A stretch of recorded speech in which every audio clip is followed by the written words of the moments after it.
今年因为人工智慧真热门，所以台湾外销的表现是真好，经济成长率嘛比预期还好。也毋过，台湾经济研究院预测明年的经济成长率可能只有2.6%，是无到3%哦。也毋过嘛强调讲，若是台美关税当赶紧确定，美国的汽车关税有降低，咱的消费市场表现嘛是个真值得期待。经济预测今年当然会往上修，但是明年会比较持平。投资还有外销出口，明年看起来都会慢慢恢复正常。要一直维持那么高成长是不容易的，再加上明年的关税战。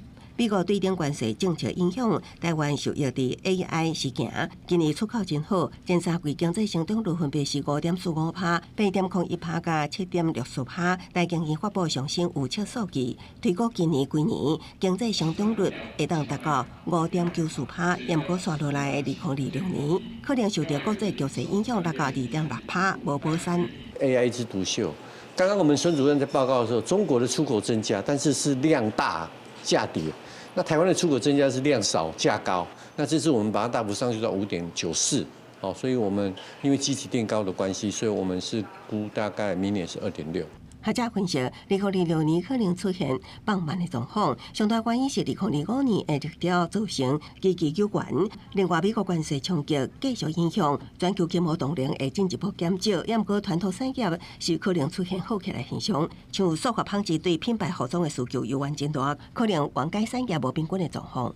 然后美方有给我们一个 offer 比20更低，如果依照55这样子的话，有机会降到15，而且是没有叠加。但是我们对美国的汽车关税可能不会降到0，有可能降到2.5。然后另外一个，我们可能会承诺一些采购。专家也分析，刷落来有可能确定的台美对顶关税，也有够大影响市场，包括台湾承诺的采购内容，要继续观察。另外，美国汽车关税一旦调降，国内消费市场有希望提升，也是支持市场的一环。公司新闻采访报道。